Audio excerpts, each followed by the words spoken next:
Jungle.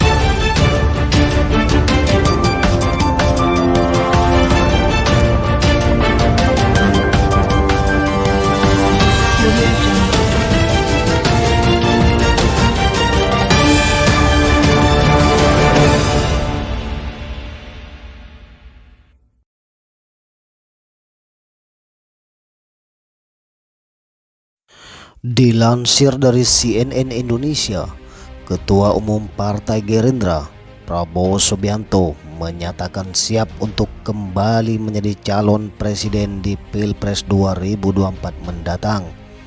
Dia mengaku siap jika dicalonkan dan menganggapnya sebagai tugas yang suci. Sejauh ini Gerindra telah menjalin koalisi dengan Partai Kebangkitan Bangsa, meski belum menetapkan capres yang akan diusung. Namun Prabowo yang digadang-gadang bakal dijadikan calon presiden.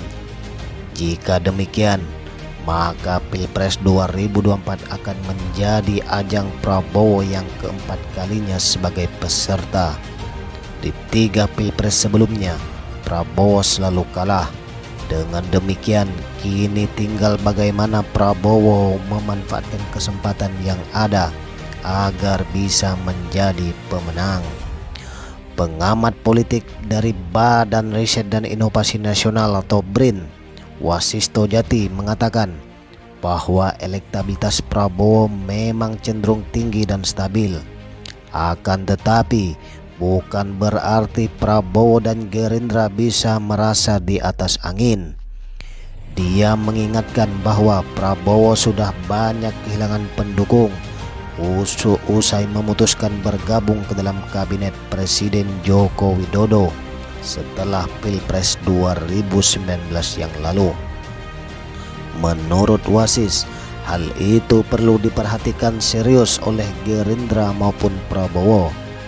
Kalau melihat secara umum 50-50 sebenarnya, karena tidak tahu siapa yang sekarang menjadi basis pemilih Prabowo meski secara survei populer, tutur Wasis saat berbincang dengan cnnindonesia.com pada Selasa 16 Agustus 2022.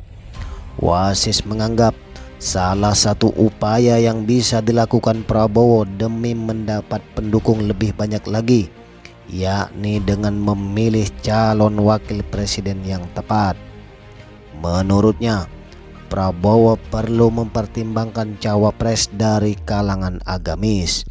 Dengan begitu, bakal terbentuk pasangan nasionalis agamis, sehingga bisa merangkul banyak pendukung dari beragam kalangan. Di sini, cawapres yang idealnya bisa mendampingi itu dari kalangan agamis untuk bisa melengkapi sisi kekurangan dari Prabowo sekarang yang sudah ditinggalkan masa Islam, ucap Wasis.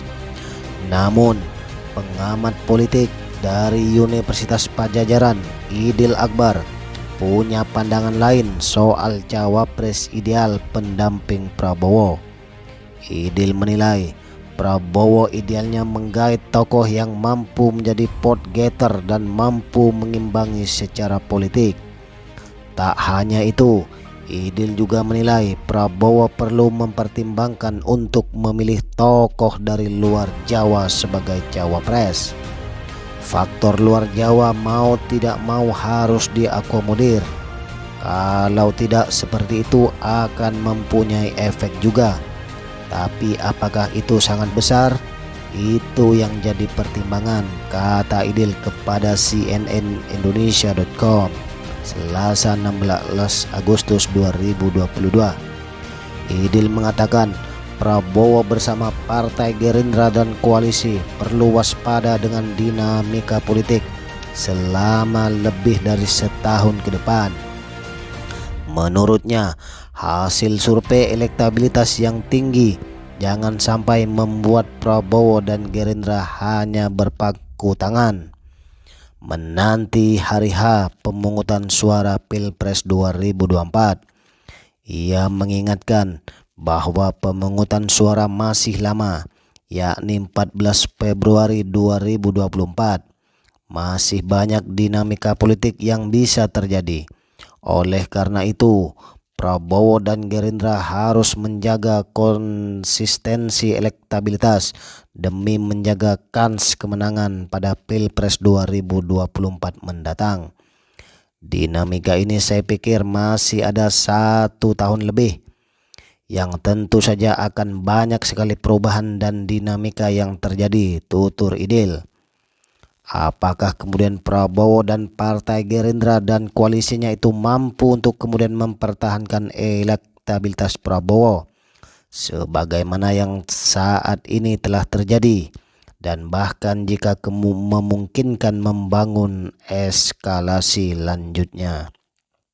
Baik sobat PC sekalian, itulah berita yang dilansir dari CNN Indonesia.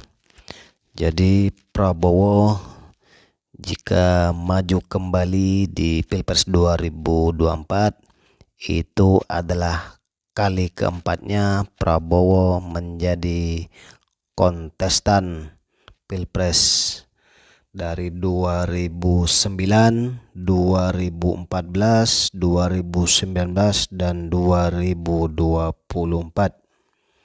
Baik sobat PC sekalian, itulah yang bisa saya sampaikan. Jangan lupa like, comment, and subscribe. Wassalamualaikum warahmatullahi wabarakatuh.